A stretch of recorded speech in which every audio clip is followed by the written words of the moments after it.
Hello दोस्तों, आप सबों का स्वागत है जेके स्टडी चैनल में। तो आप सभी को कैसे हैं? आशा करते हैं आप लोग अपने अपने घरों में सुरक्षित होंगे और अपना ध्यान दे रहे होंगे और अच्छी रीति से पढ़ाई कर रहे होंगे। तो आज का जो टॉपिक है वो है इतिहास का अध्याय 3 आरंभिक नगर। अभी हम लोग 2 अध्याय कंप्लीट कर चुके हैं और आज हम लोग देखेंगे आरंभिक नगर, जिसको हम लोग 2 भागों में लाएंगे क्योंकि जो सेशन होता है वो काफ़ी लंबा हो जाता है, जिसके कारण से मैं आज से 2 भाग करके आपके समक्ष हर एक लेसन को आपके समक्ष लाऊंगा। ठीक है, तो बिना किसी देरी के आज के सेशन को शुरू करते हैं। तो आज का जो टॉपिक है वो है आरंभिक नगर। आरंभिक नगर मतलब शुरुआती समय के जो नगर थे, आरंभिक नगर, जो नगरों का बसाव कब शुरू हुआ, तो इससे संबंधित हम लोग आज का प्रश्न मतलब टॉपिक को देखेंगे। ठीक है, तो यहाँ पे जब आप अध्याय शुरू कीजिएगा तो शुरू में ही आपको 2 बच्चों का चित्र मिलेगा। ठीक है, ये 2 बच्चों का नाम है जयपाल और हरप्रीत। ठीक है, जयपाल और हरप्रीत, ये दोनों बच्चों अपने घर के पास क्रिकेट खेल रहे थे। ठीक है, तो उन्हीं में से तो वो बच्चे जो देखते हैं, मतलब जहाँ पे बच्चे खेल रहे थे वहीं पे बगल में ही एक घर था जो पूरी रीति से खंडहर हो चुका था। वो प्राचीन घर था, एंशियंट। ठीक है, हिस्ट्री के अनुसार बहुत ही खंडहर हो चुका था वो घर। तो वहीं पे बच्चे खेल रहे थे। तो वहीं पे कुछ लोग थे जो उस खंडहर घर को, उस बिल्डिंग को देखकर उसकी क्या कर रहे थे, तारीफ कर रहे थे। उसकी वास्तुकला को देखकर अति प्रसन्न थे और उस जो घर था उसका वास्तुकला को देख के काफी तारीफ कर रहे थे। ठीक है,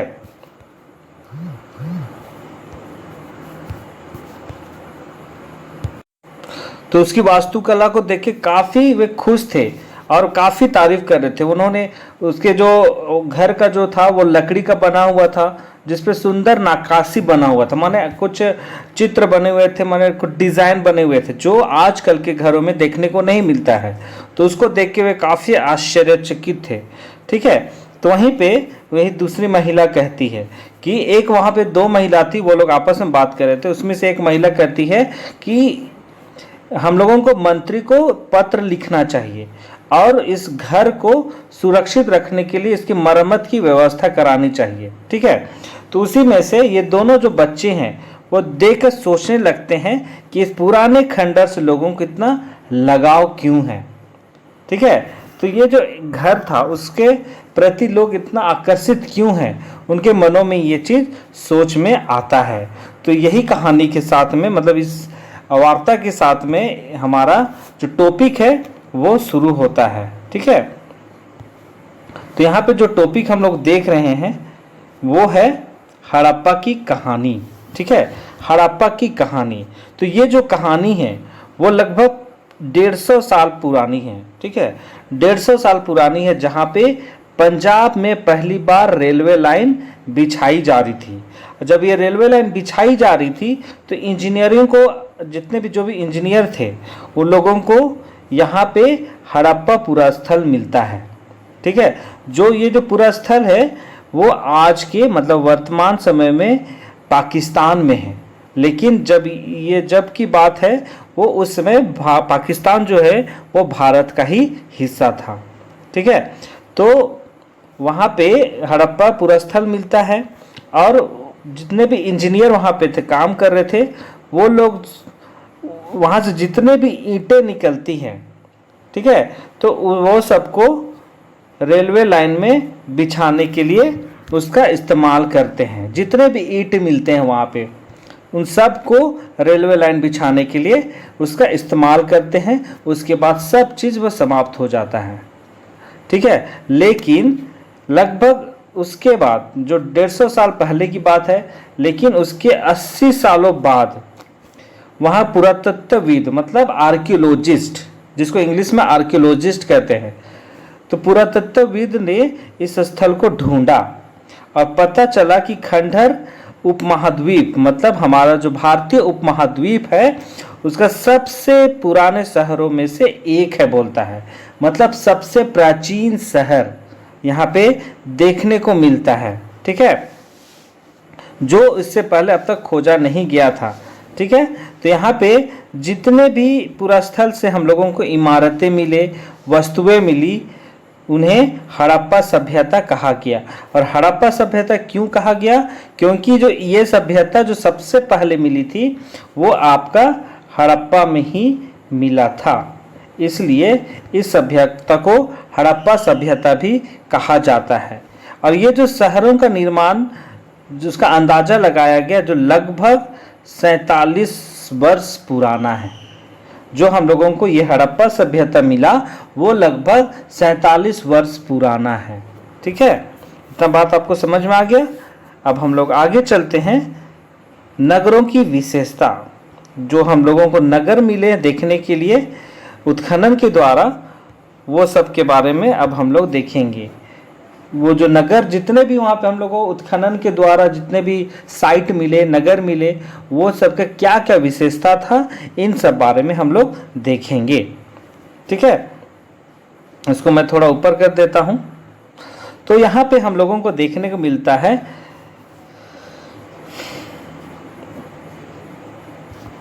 कि ये जो नगर है वो 2 हिस्सों में विभाजित किया गया था। ठीक है, एक पश्चिमी हिस्सा और एक पूर्वी हिस्सा। लेकिन ये जो पश्चिमी हिस्सा है वो थोड़ा छोटा था और ये ऊंचाई पे बना हुआ था, और ये जो पूर्वी हिस्सा है वो निचले हिस्से में बना था, लेकिन यह क्या है, काफ़ी बड़ा था। ठीक है, ये काफ़ी बड़ा था निचला हिस्सा। और ऊंचाई वाले हिस्से को पुरातत्वविदों ने नगर दुर्ग कहा। नगर दुर्ग क्यों कहा? क्योंकि वहाँ पे शासक निवास करते थे, राजा, पुरोहित, बड़े जो वर्ग के लोग थे वो लोग यहाँ निवास करते थे। लेकिन जो निचला हिस्सा था उसको निचला नगर कहा गया है, निचला नगर कहा गया है। और निचला नगर में व्यापारी, कृषक, किसान, ये लोग माने छोटे माने लोग वर्ग के लोग रहते थे।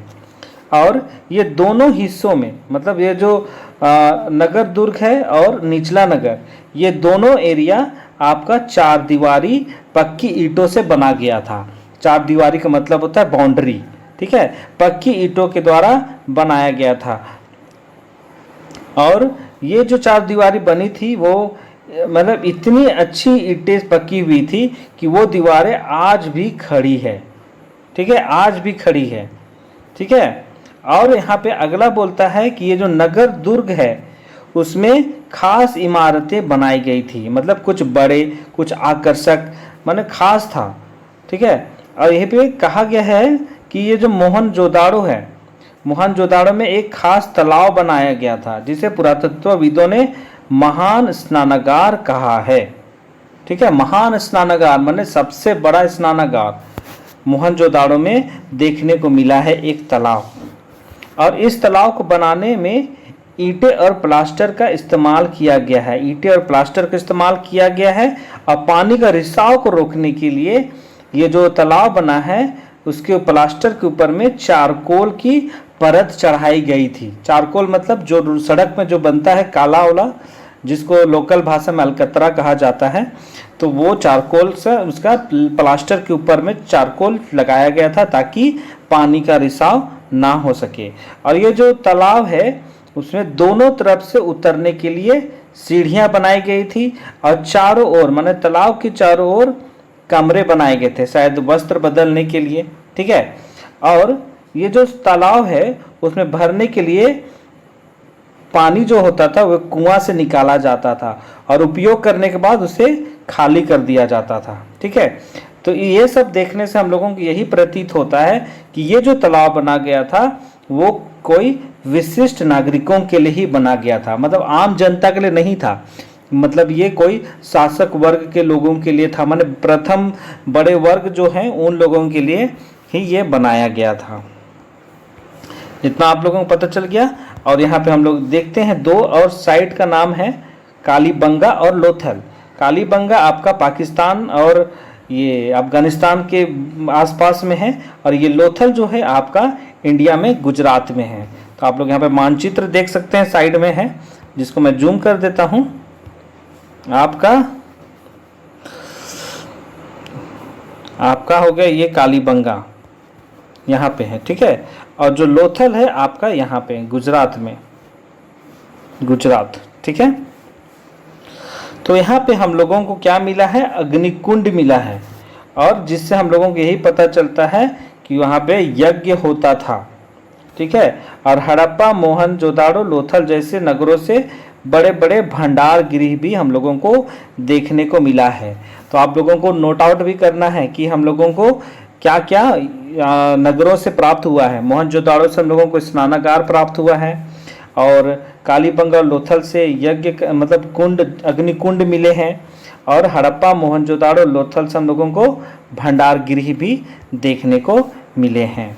तो ये है आपके सामने, ये है महान स्नानागार, ठीक है। महान स्नानागार कहाँ है आपका, मोहनजोदाड़ो में। और जैसा कि यहाँ पे कहा गया था कि दोनों ओर सीढ़ी है, इधर से भी सीढ़ी है, और ये जो आप लोग एरिया जो देख रहे हैं ये आपका कमरा है, मतलब चारों ओर से कमरे थे, ठीक है। अब हम लोग देखेंगे भवन, नाले और सड़कें, मतलब जो भी नगर हम लोगों को मिला है उसमें भवन कैसा था, और नाले थे, सड़क थे, क्या थे, उन सब के बारे में हम लोग अब देखेंगे। तो ये जो हम लोगों को साइट मिला है, वहाँ जितने भी घर हैं अधिकतर वे 2 मंजिला थे, मतलब 2 फ्लोर के थे, और घर के आंगन के चारों ओर कमरे थे। मतलब मान लीजिए आपका ये आंगन है, ठीक है, आंगन है, तो इसके चारों ओर आपका कमरा था घर का, ठीक है। और अधिकांश घरों में अलग से स्नानागार भी था नहाने के लिए, और कुछ घरों में कुएं भी देखने को मिलते हैं।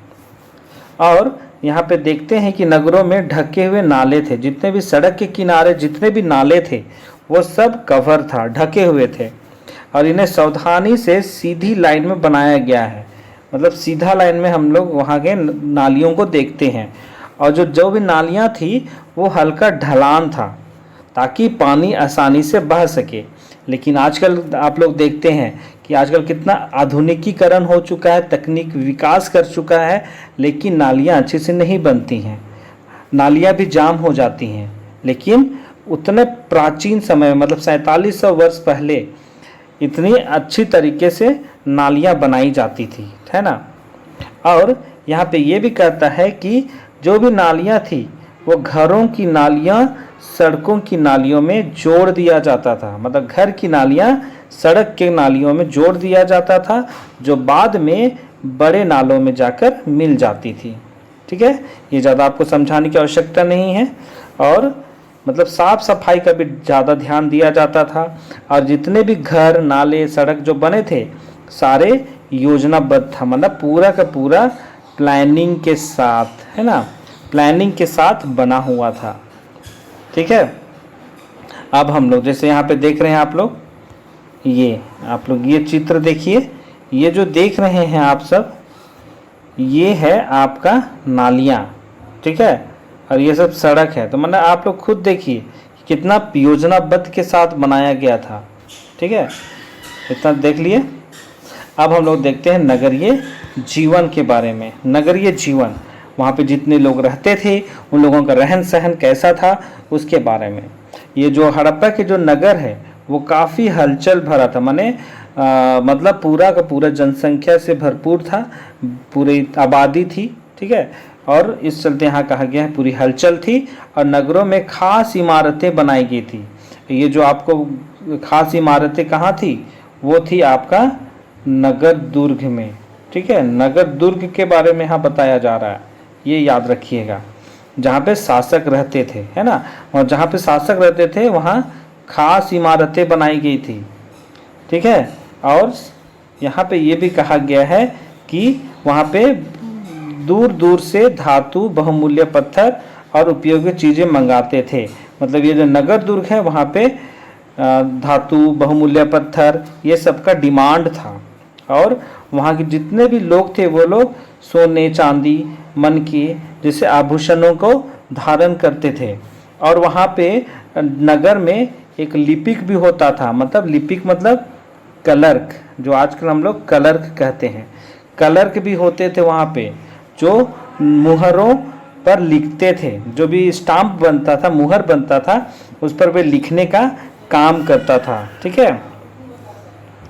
और लिपि के साथ साथ वहाँ कई शिल्पकार भी थे जो उद्योग का काम देखते थे, लंबी यात्रा भी करते थे। और वहाँ पे मतलब शिल्पकार भी थे, मतलब जो भी शिल्पकार थे वो स्त्री पुरुष दोनों रहते थे। और वहाँ उद्योग भी काफ़ी विकसित था। ठीक है। और वहीं से हम लोगों को मिट्टी के बने खिलौने भी देखने को मिलते थे, जिनसे हम लोग जो भी बच्चे रहे होंगे वो लोग खेलते थे। ठीक है। जैसे यहाँ पे आप लोग पिक्चर देख रहे हैं, ये जो है आपका मुहरे हैं। ठीक है। और यहाँ पे जो आप देख रहे हैं वो है स्क्रिप्ट, हड़प्पा कालीन स्क्रिप्ट, जिसे आज तक पढ़ा नहीं गया है। ठीक है। और यहाँ पे आप लोग जो देख रहे हैं वो मिट्टी की बनी हुई खिलौने हैं। ठीक है। जैसे आजकल हम लोग दीपावली में देखते हैं कि बच्चे मतलब मिट्टी के बने हुए जानवर मतलब इस तरह का मिलता है, तो उसी तरह का ये प्रतीत हो रहा है देख के, है ना। तो इस तरह के भी मिट्टी के खिलौने देखने को मिलते थे। ठीक है। तो आज का सेशन को यहीं पे रखते हैं, ख़त्म करते हैं, बाकी कल। ठीक है। बाकी इसको कल हम लोग देखेंगे। ठीक है। आज के लिए इतना ही रखते हैं। कल का जो टॉपिक शुरू करेंगे वो होगा नगर और नए शिल्प से। ठीक है। तो आज का जो लास्ट हुआ, हम लोग ये आपका मुहर्रम को देखे हैं, नगरीय जीवन जो था वो हम लोग देखे हैं। ठीक है। तो आज के सेशन को यहीं पे समाप्त करते हैं। और आरंभिक नगर का ये पहला भाग था, याद रखिएगा। इसका दूसरा भाग कल आपके समक्ष प्रस्तुत किया जाएगा। तब तक आप लोग अपने अपने घरों में रहिए, सुरक्षित रहिए और अपना ध्यान दीजिए। मैं नहीं चाहता हूँ कि सेशन ज़्यादा लंबा हो, इसलिए मैं कोशिश कर रहा हूँ कि छोटे छोटे भागों में आपके समक्ष, मतलब जितना छोटा होगा उतने आप लोग समझिएगा, जितना लंबा होगा तो क्लास भी बोरियत जैसा होगा।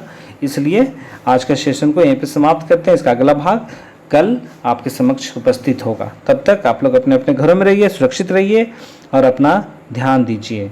बहुत बहुत धन्यवाद।